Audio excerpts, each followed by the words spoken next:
2024년 새해가 시작되자마자 1월 2일 일본 하네다 공항에서 일본 항공기가 착륙하다가 일본 군용기와 충돌해서 엄청난 화염에 휩싸입니다. 그런데 놀랍게도 379명의 승객과 승무원이 가벼운 부상자 외에 전원 구조되는 기적 같은 일이 일어나게 됩니다. 이 엄청난 사고에서 모두가 살아난 것은 그 죽음의 순간에도 승무원은 평소에 훈련받은 대로, 즉 매뉴얼대로 승객들을 구조했고, 또 승객들은 자기만 살겠다고 난리친 것이 아니라 승무원의 지시에 철저하게 따랐기 때문이라는 것입니다. 우리 잠깐 영상을 보도록 하겠습니다. 활주로에 머리를 처박은 여객기 창문 사이로 불꽃이 새어나옵니다. 소방차가 연신 물을 뿌려대지만 창문 몇 개에서 보이던 불길은 오래전에 비행기 전체를 삼켜버렸습니다. 일본 홋카이도 신치토세 공항에서 출발한 일본 항공군에선 516편, 오후 5시 40분 도쿄 하네다 공항에 착륙하다가 활주로에 있던 일본 해상보안청 소속 항공기와 충돌했습니다.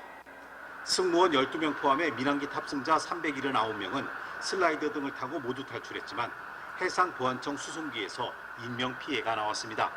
10분 만에 화염에 휩싸인 항공기에서 379명 승객과 승무원 모두가 탈출한 건 기적과도 같죠.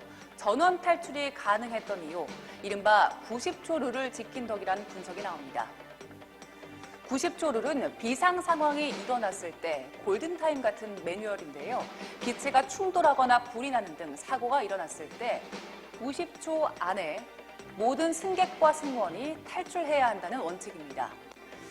대부분 비행기의 좌석과 비상구는 90초 룰을 지키도록 설계되어 있고요. 승무원도 이 룰을 바탕으로 비상 탈출 훈련을 받습니다. 그 안에 탈출하기 위해서는 승객들의 협조가 무엇보다 중요하겠죠.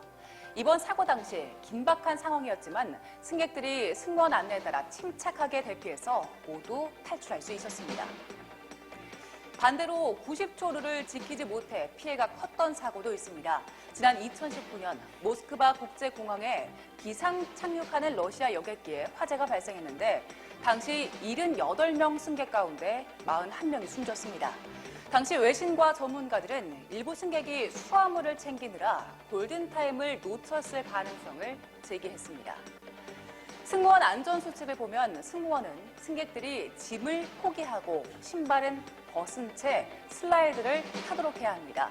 특히 하이힐이나 금속 안경같이 뾰족한 것은 추가 피해를 막기 위해서 반드시 벗어야 합니다. 또 일행은 탈출한 뒤에 찾아야 합니다. 내 일행과 함께 움직이려다가 다른 승객의 탈출까지 방해할 수 있겠지요.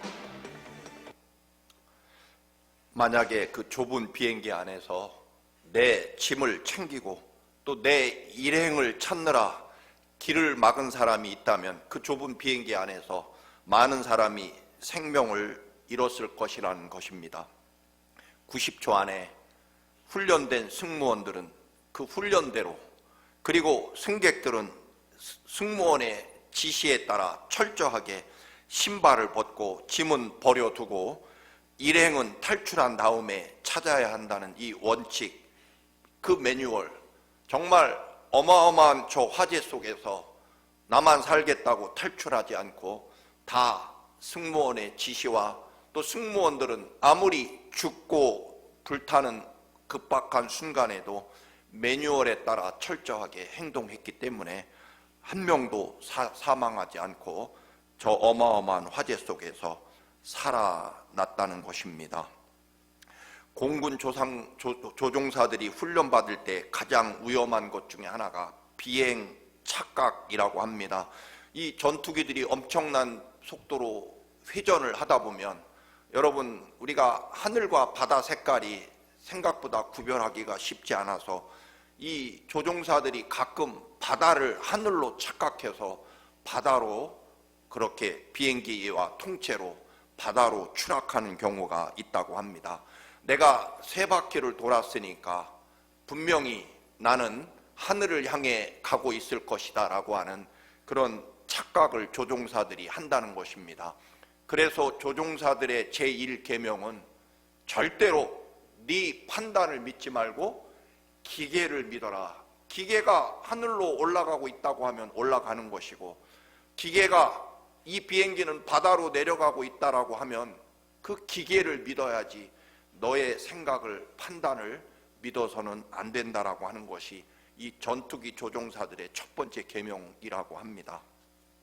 새해를 시작하시는 우리 청암 가족 여러분, 올 한 해는 믿음으로 더 큰 믿음에 이르고 오직 믿음으로 말미암아 사는 교회로 출발합니다. 여러분의 삶과 신앙이 여러분의 생각과 지혜와 경험 물론 소중하지만, 그러나 여러분 새해에는 하나님을 믿는 믿음으로 출발하시기를 축원합니다. 하나님의 백성답게 하나님을 믿는 절대적인 믿음, 십자가에 우리 대신 죽기까지 사랑하신 그 주님의 사랑, 그리고 죽음을 사흘 만에 이기시고 부활하셔서 승리하신 주님을 믿는 믿음으로 살아야 한다는 것입니다. 그 믿음의 구체적인 표현은 우리는 성경에 기록된 매뉴얼대로 살아야 된다는 것입니다. 우리는 기도로 살아야 된다는 것입니다. 우리는 예배로 살아야 된다는 것입니다.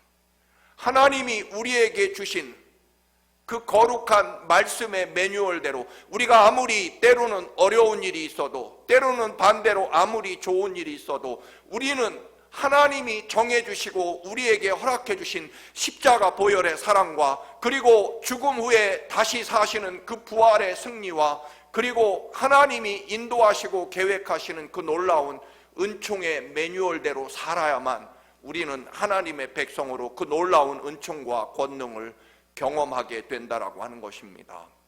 내 생각대로는 이제 충분히 사셨습니다.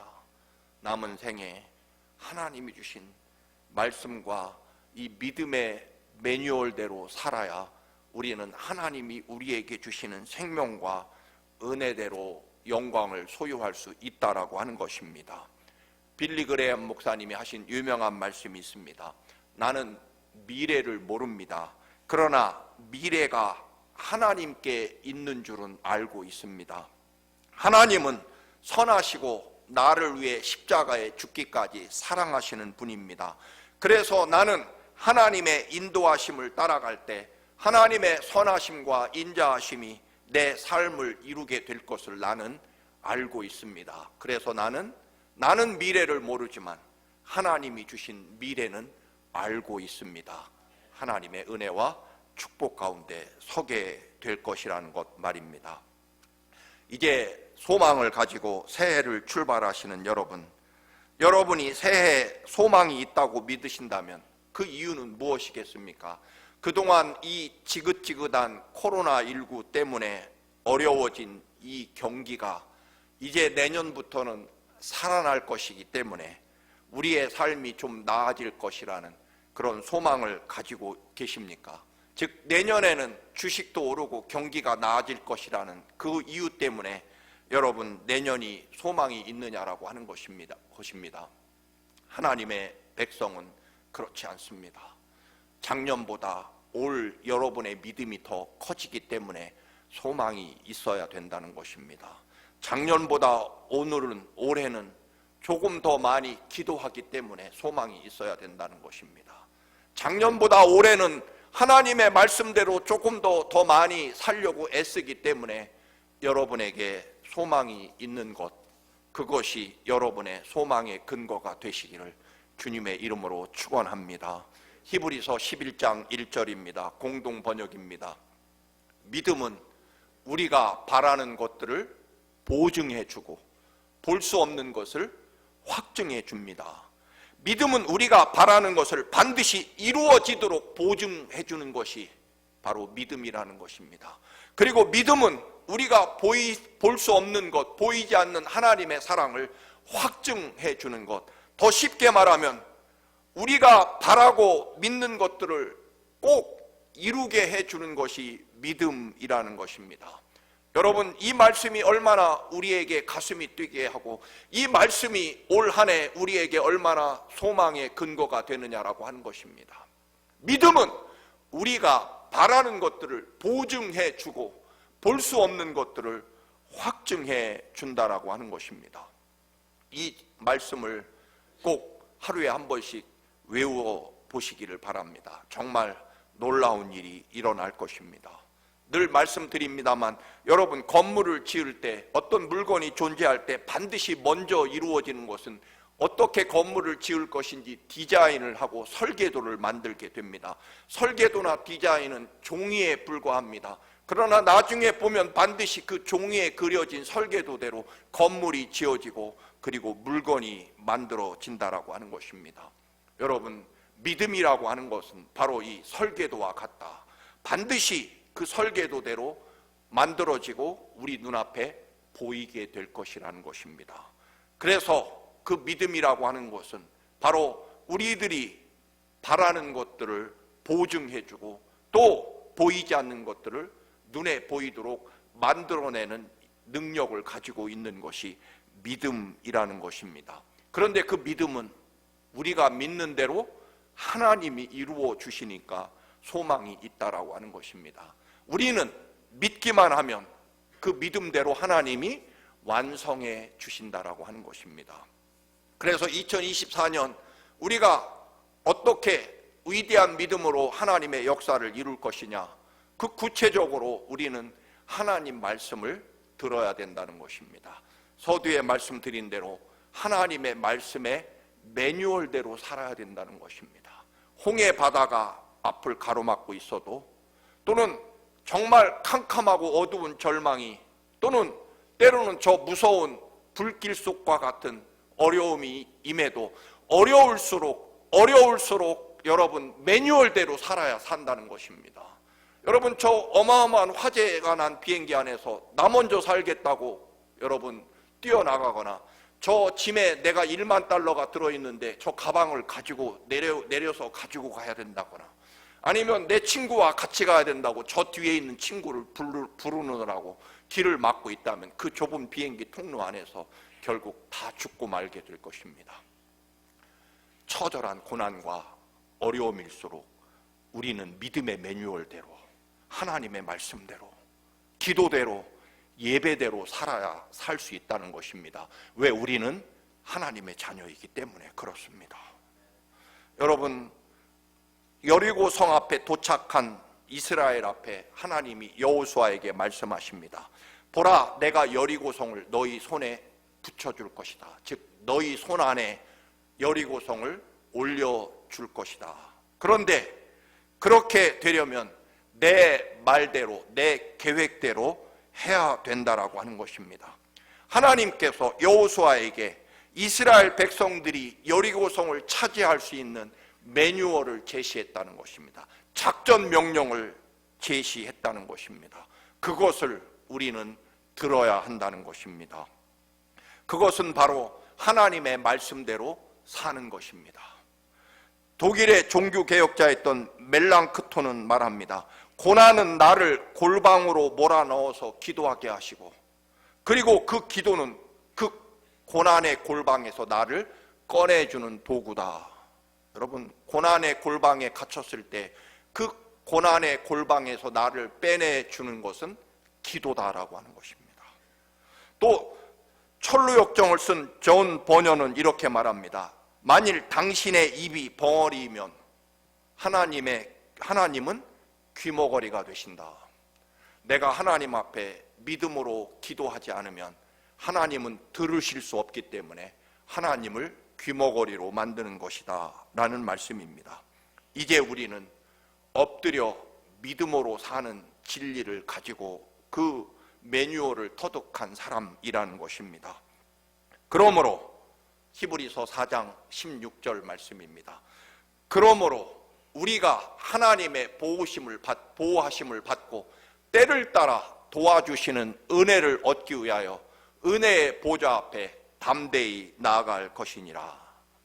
믿음으로 하나님의 거룩하심을 믿고 하나님의 사랑과 은혜를 믿고 하나님 앞에 담대히 믿음으로 나아가야 된다라고 하는 것입니다. 그것은 바로 하나님의 말씀과 기도를 통해서 하나님의 영광과 은혜를 우리들의 삶에 가져오게 하는 것이기 때문에 그렇습니다. 전에도 말씀드렸습니다만 우리나라 정말 지독하게 가난한 이 비참한 우리 민족, 새마을 운동을 통해서 사실은 엄청나게 발전했고, 그 새마을 운동의 가장 정신적인 지주가 됐던 사람이 바로 건국대학교 부총장을 지내신 유태용 박사입니다. 유태용 장로님, 우리는 이분을 너무나 잘 알 것입니다. 원래 이분은 정말 가난하고도 더 가난한 전라북도 임실 산골에서 출생하셨습니다.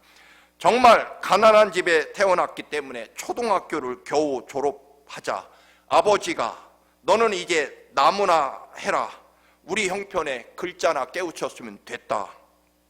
그런데 이 유태용 장로님은 초등학교 5학년 때부터 예수를 믿었습니다. 그런데 그 초등학교 5학년짜리 어린 것이 어른 말씀에 따라 새벽 기도에 끊임없이 빠지지 않고 나아가 기도했다는 것입니다.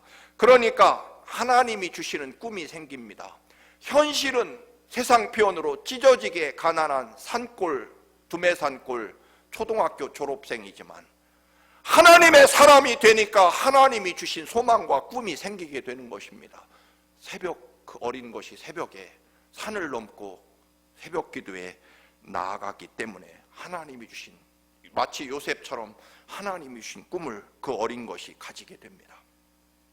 나는 이대로 나무 지게만 지다가 죽을 수는 없다. 결국 초등학교를 졸업했음에도 얼마나 똑똑했는지 임실 시내의 부잣집 아이 가정교사를 했고, 또 얼마나 성실하고 똑똑했으면 그 집 주인이 중학교를 보내주어서 18살 나이에 겨우 중학교를 졸업합니다. 그러나 여기에서 멈추지 않고 바로 서울로 올라가 정말 구두 닦기, 신문팔이, 5만 가지 일을 하면서 야간고등학교와 건국대학 야간대학을 졸업하게 됩니다. 그런데 여러분, 기도하는 사람은요 멈추지 않습니다. 하나님이 주신 사명과 꿈이 하나님 것이기 때문에 점점 커진다라고 하는 것입니다. 유태용 박사에게 어느 날 자꾸만 입에서 유학이라는 말이 자꾸 입에서 맴돌았다고 합니다. 찢어지게 가난한, 여러분 구두 닦기에 무슨 유학입니까? 이건 정말 꿈꿀 일도 아닐 것입니다. 그런데 여러분, 하나님이 주신 꿈이니까, 그리고 기도하니까 결국 유학이라는 말이 자꾸만 입에서 나오고, 그래서 어디로 갈까 생각이나 해보자. 이 찢어지게 가난한 조국 대한민국을 살릴 수 있다면, 그래서 알아보니까 그 당시에는 1950년대 말 60년대 초에는 세계에서 덴마크가 가장 부유한 나라, 농촌이 가장 발전한 나라, 덴마크라는 이름이 갑자기 떠오르기 시작합니다. 그래서 새벽 기도에 나가 끝없이 덴마크라고 부르짖었다고 합니다. 그리고 기도 후에 주소도 모르니까 그냥 편지를 써서 프레드릭 9세 덴마크 국왕 기하 코펜하겐 덴마크 이렇게 겨우 주소를 써서 우체통에 넣었는데, 놀랍게도 40일 후에 덴마크 국왕이 그리고 외무부에서 편지가 왔다고 합니다. 대학 입학 허가서와 왕복 비행기 표가 날아왔고, 그리고 그는 우리가 아는 대로 대한민국 새마을 운동의 가장 핵심 브레인으로서 조국 대한민국의 발전을 정말 위대하게 이루어낸 사람, 그런 분 중에 하나입니다. 여러분, 새해를 승리하기 위해서는 내 방법대로가 아니라 하나님 방법대로, 어떤 순간에도 하나님 말씀대로 살아야 된다는 것입니다. 그게 사는 방법입니다. 말씀드린 대로 여러분 평생 저나 여러분이나 내 고집, 내 방법대로 이제 그동안 사시지 않았습니까? 그렇잖아요. 이제 남은 생에 여러분, 저나 여러분이나 한번 하나님 말씀대로 지대로 살아보시기를 바랍니다. 그게 사는 길입니다. 여호수아에게 여리고성 함락작전, 그 유명한 함락작전을 말씀하십니다. 성을 매일 하루에 한 바퀴씩 돌아라. 맨 앞에는 제사장이 나팔을 불고 그 뒤에는 하나님 거룩한 법궤가 뒤따르라. 매일 한 바퀴씩 돌되 6일간 돌고 7일째에는 7바퀴를 돌아라. 그런데 한 가지, 성을 7일 동안 13바퀴 돌 때 그 누구도 입에서 그 어떤 말도 내서는 안 된다. 절대로 침묵하라. 입 닫고 13바퀴를 돌으라는 명령입니다. 아무리 생각해도 이해가 되지 않는 작전일 것입니다. 목숨 걸고 전쟁하러 왔더니 아무 말도 하지 말고 시키는 대로 성을 13바퀴를 도르라는 명령은 수백 년 동안 단 한 번도 함락되거나 무너진 적이 없는 이 막강한 여리고성을 여러분 함락시킨다는 것은 도저히 이해할 수도 없고 받아들일 수도 없었을 것입니다. 그러니까 여러분, 하고 싶은 말 다 하라고 하면 이스라엘은 뭐라고 했을까요? 아니, 이런다고 무너지나? 미친 짓이지. 이런 말들이 금세 퍼졌을 것입니다. 여호수아가 미쳤다. 어떻게 이 튼튼하고 막강한 성이 매일 한 바퀴씩 돈다고 무너질까? 우리를 속여먹는 것이다. 모세는 그러지 않았는데, 모세라면 지팡이 하나 들고 여리고성을 2번 두드려서 단숨에 여리고성을 무너뜨렸을 것이다. 여호수아는 능력이 없으니까, 무능해서 우리를 이렇게 고생시킨다. 온갖 불평과 원망과 온갖 말들을 내뱉지 않았겠습니까? 여러분, 이스라엘은 여호수아의 명령에 따라 13바퀴를 도는 동안에 철저하게 7일 동안 침묵합니다. 하고 싶은 말이 얼마나 많았을까요? 그러나 여호수아의 명령에 따라 침묵합니다. 그리고 여호수아의 명령대로 맨 앞에는 제사장이 나팔을 불고, 두 번째로는 하나님의 거룩한 법궤가 따르고, 그리고 이어서 여리고성을 하루에 한 바퀴씩 아무 말 없이 행진합니다. 하나님께서 다 생각이 있으시겠지.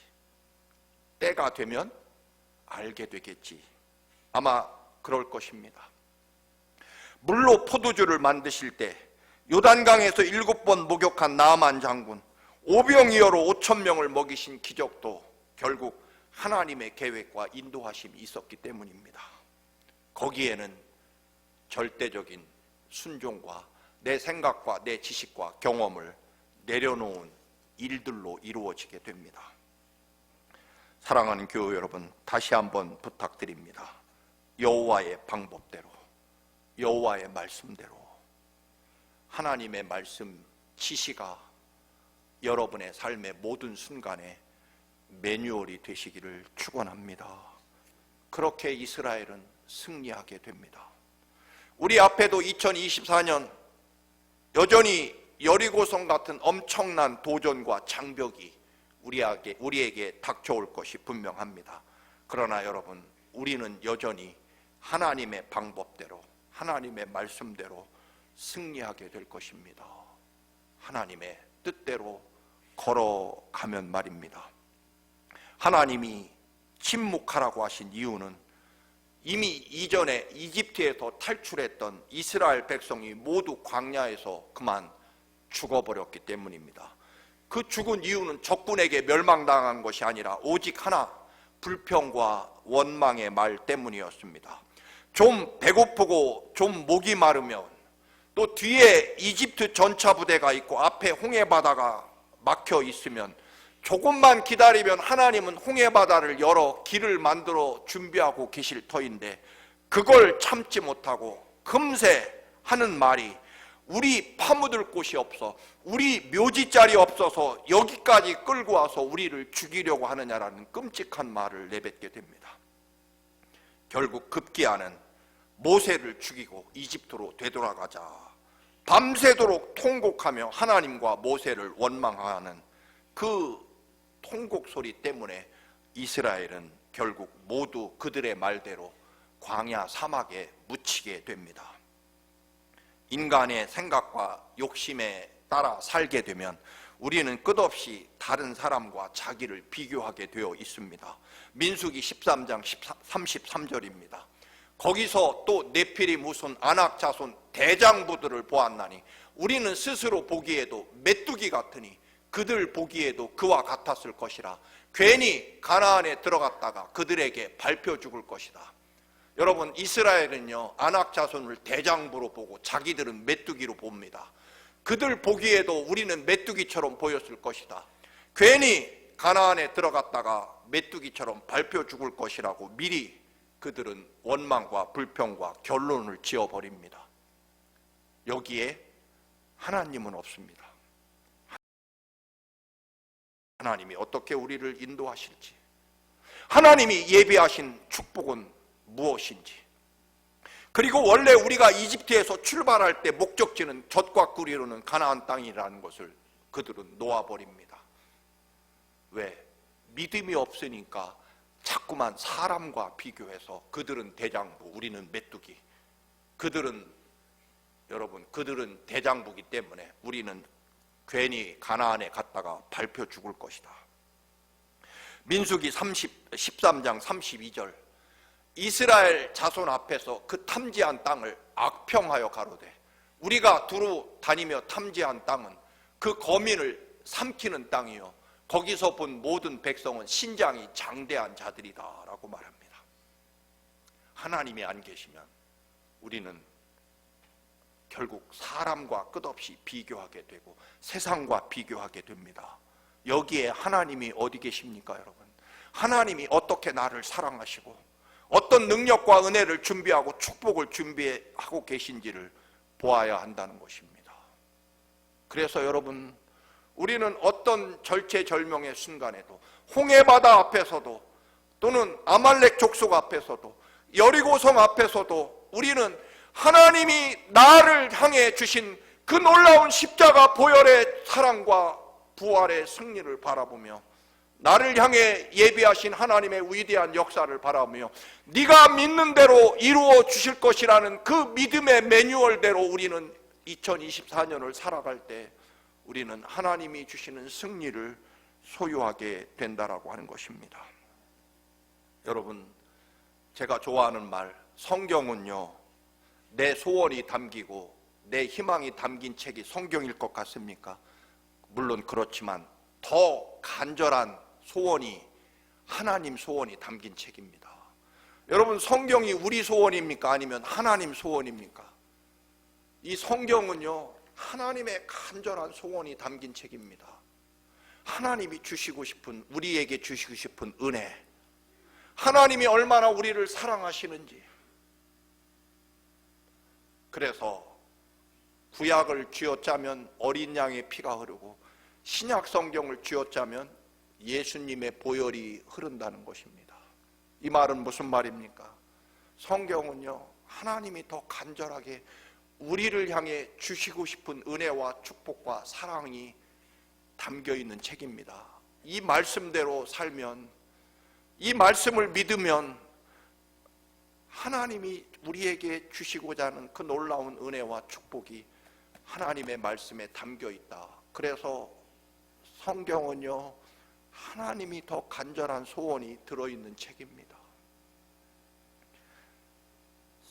성경은요 어떤 사람이 피눈물 나게 노력해서 성공했다 그런 얘기가 아닙니다.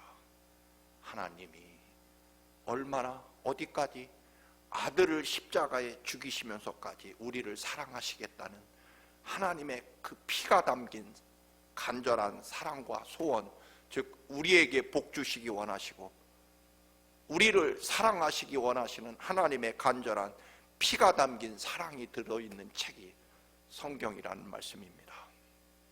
그래서 우리는 하나님이 준비하신 위대한 축복과 사랑을 바라보며 하나님 말씀대로 하나님 말씀을 믿고 사시는 여러분들이 되시기를 축원합니다.